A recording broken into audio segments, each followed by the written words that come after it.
What is up everyone, how are you all doing? I hope you're all doing great and I hope you're all staying safe. Today we have such an action-packed video that I literally needed to take everything down on my phone because there's just so much of it. Also, if you haven't seen yesterday's video, make sure to check it out because I announced a new virtual reality gaming channel there. So stick with me and let's get into today's video. So from now on you actually get to see your keyboard in VR. Yes, you guys know that problem in pass-through where you were trying to type on your keyboard, but pass-through isn't exactly the best way to be doing that. Well, now you have a proper way to do so, with a user on Reddit demonstrating exactly how useful this can be. He was typing in VR at 164 words per minute, and that, according to me, is pretty damn insane, since I don't know if I can even get that much on a normal keyboard. And this is all done using Immersed's new virtual reality keyboard overlay. This is actually on Oculus Store. Yes, you don't even need to sideload this through SideQuest. This is an overlay that is on the Oculus Store, and basically what you do is you download the overlay, you can spawn up to 5 virtual monitors in VR to optimize your focus and productivity, and you can also be solo or collaborating with your team, which is really damn cool. Now, I personally haven't tried this myself yet, but I can only imagine how useful it will be once you line that keyboard up perfectly with your real-life keyboard, especially now that you can launch up to 5 whole monitors. That is maximizing productivity. I only have one and I already thought I was productive.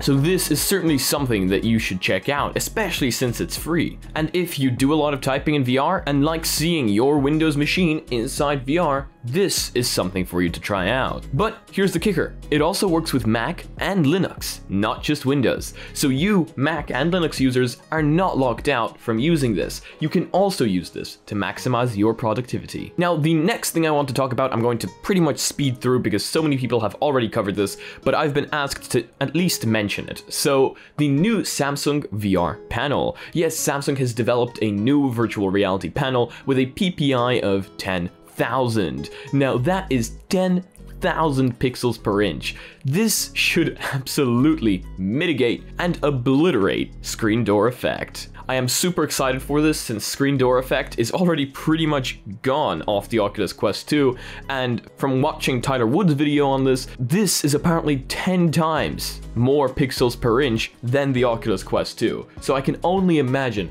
how small to non-existent whatsoever, actually I think it would just be non-existent, that screen door effect would be on that Samsung panel. This is something super exciting because the more immersed you are, the better. So again, I'm not going to cover this too much because again, it's already been covered. You guys have probably heard about it, and if you haven't, check out some of the other creators. Let's share some love in the VR community. Now, talking about sharing love for VR, well, a few days ago, I talked about more and more creators covering it, like PewDiePie. I am happy to say that trend is continuing, because now we have Austin Evans reviewing the Oculus Quest 2, and this excites me a lot, because that is potentially new viewers that have never seen VR before joining the Oasis. So this is super exciting, and I talked about this in a previous video. The more people we have potentially seeing VR for the first time, the more people we are getting interested, and the more people join the Oasis, the better. So I'm happy to say that Austin Evans now made a video about it, sharing that with his community. Now I know that this one was posted quite a while ago, however I still want to put it in here because it is still VR getting shared with larger communities. This is something that I saw on Reddit yesterday, and it is Markiplier and Jacksepticeye talking about virtual reality, with Markiplier absolutely roasting Rift users. Shame on you. How dare you roast people that can't afford the index, including myself. No, but in all honesty, it was all just fun and games, and I'm so happy to see this trend of larger YouTubers sharing this with their community, spreading the love of the Oasis. Now, the next thing I'm asked about quite a lot is virtual reality network speeds. So I want to explain this once and for all, and I'm gonna do this in today's video because I don't think it needs a video dedicated entirely to itself. Virtual desktop is something you need 5 GHz for, because I've tried it on 2.4 and trust me, it's not a pleasant experience. However, the amount of messages I've been getting asking me whether you need good internet speed itself for virtual desktop to work, for example, if you're only getting about 50 megabits per second from your ISP coming through, that doesn't matter, because as long as you locally inside your house have 5 GHz, this is the way it's going to work. Your Quest is going to connect to your access point through 5 GHz. Well, actually, I just realized not everyone has an access point. The Quest is going to connect to your access point or router through 5 GHz, travel through the cable straight into your computer.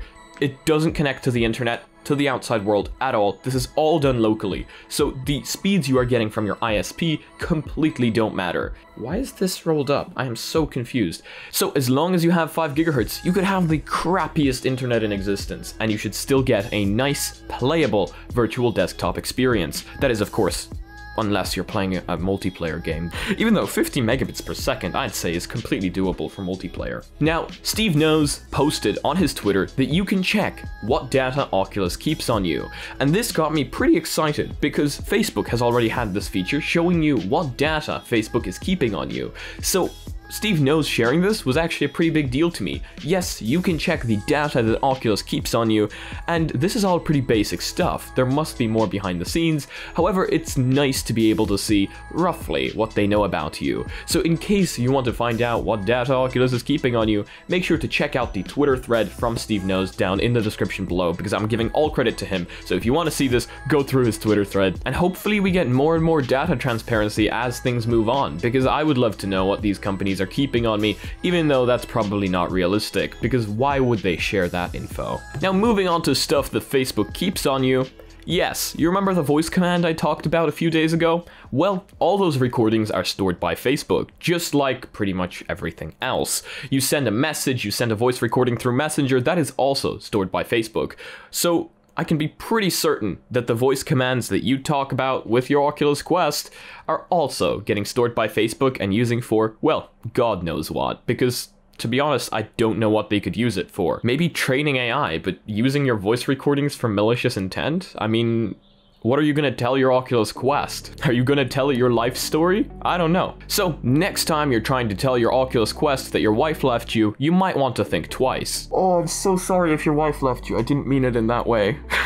The next one I find super exciting and also terrifying, but I can see that my camera battery is about to run out, so let me just swap that. Because the next thing I want to talk to you guys about is something I have found on Reddit today. A user posted that on Zuck's Facebook page, yeah, Zuck himself, has posted that Facebook's AR glasses are coming out in 2021. And that is a whole ton faster than I would have thought they'd be coming out, because that is next year. That is so close. That means they must have been working on this thing for quite some time. And this is both something to be absolutely horrified about and something to be excited about. Because as much as you might hate Facebook and the evil data collector that it has become, they are pretty much the only ones pushing VR forward right now. Now, the Deca Gear might be a huge step in that direction. However, that's not out yet. So I'm saying this as a yet thing.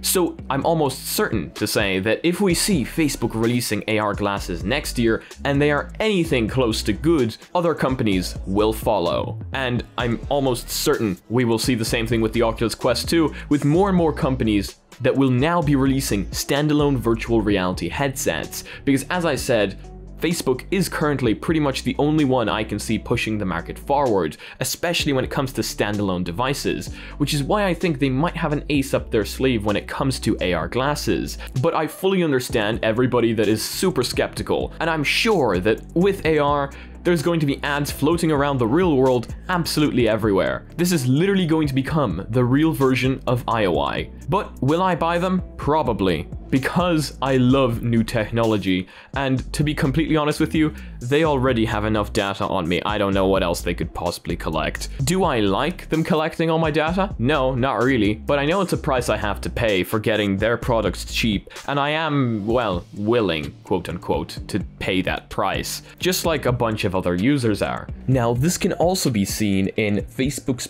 prepared Remax PDF for Q3 of 2020. Now, this PDF contains a lot of really interesting information. For example, Mark Zuckerberg acknowledging the fact that they are facing scrutiny, and I quote, "While we face greater scrutiny than ever before, we are also experiencing more demand for business for both our free and paid tools, especially our personalized ad products." End quote. Now, this shows us that even during their meetings, Facebook does acknowledge the fact that they are facing scrutiny. However, ads do seem more important to them, because as the quote continues, "As this debate continues, it is important that we don't lose sight of the hugely important role personalized ads play for small business. Small businesses can't afford the broad, mass marketing campaigns that big brands can.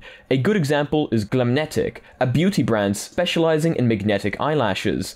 Started in a one-bedroom apartment in Los Angeles a little more than a year ago, co-founders Anne and Kevin post photos and videos on Instagram and Facebook and use personalized ads to reach people they think might like their products, including women between 18 and 50 who are interested in beauty and cosmetics. End quote. This basically goes on to tell the people how important personalized ads are and how greatly they're improving people's lives. So it shows that Mark Zuckerberg is trying to portray these personalized ads as some incredible godsend, showing that maybe he himself doesn't think they're bad or is just choosing to ignore it. There's a lot of really interesting things in this PDF, and it is quite an interesting read. So if you guys can find it, I would say check it out for yourself. However, I won't be sharing it because I still don't know whether I'm supposed to be able to read this. In here, however, he also says we've also taken industry-leading steps to make ads transparent so people know who's trying to gain their support. Now, this is a good thing and pretty damn interesting. If it's true, it might be a plus to everything Facebook is doing, because this would mean that we have more transparency about what they know about us. Anyone who wants to run a political or social issue ad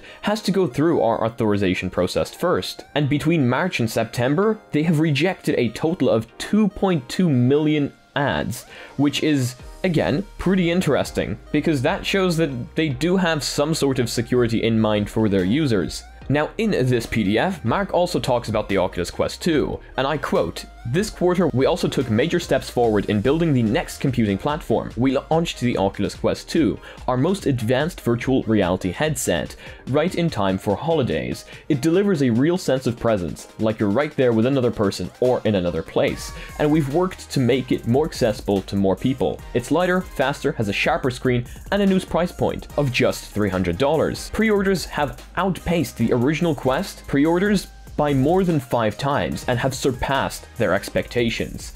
End quote. This shows that the Oculus Quest 2 is really doing incredibly amazing, and a lot better than the Oculus Quest 1. This also shows us that the virtual reality community is, as a matter of fact, growing, which is really good for us. So this is something I am personally super excited about, since they have released videos about Project Aria, since I believe that's what it's called, during Facebook Connect, and to be completely honest with you, it looked absolutely insane and completely futuristic. But let me know what you guys think down in the comment section below. Are you guys excited for this, or will you not even touch it with a 3-meter pole? And that is all the news we have for today. This one was completely action-packed. We got a bunch of information in here. I hope you guys enjoyed today's video. I hope you guys learned something new and that you got your daily dose of virtual reality news. Now, on the subject of bad things, because I do want to mention this, elite headstraps are still cracking. It's still a thing. Yeah, I just wanted to mention that because nothing seems to be done about it. I think they were recalled or something. I could be completely wrong about that. I don't think they're selling on the Oculus website anymore. I'll correct myself if I'm wrong when I'm editing. Maybe they'll do something about it. I still haven't gotten mine, so I'm kind of hoping they do something about it. But yeah, that is going to be it for today's video. If you guys enjoyed today's video, please give it a like. If you guys disliked it, I guess this button works too. If you guys want to support the channel in any way, shape, or form, well, we have a Patreon down below. But in case you want to buy yourself some sick merch, like for example, our Another World collection or our Shatter Reality collection, well, make sure to visit mysticalstore.com down in the comments section below. Yes, that is a Linus Tech Tips meme. Good job on you for realizing. So if you guys want to join the community, we have a Discord down below. We also have a Reddit down below where I want to see you guys posting your spicy memes. And if you guys want to be notified about future content, make sure to smack that subscribe button with your forehead, ding my bell, and see you again in the next video. Now I have a video idea to pitch on my phone. So, peace. I can't keep a straight face while saying these. Oh.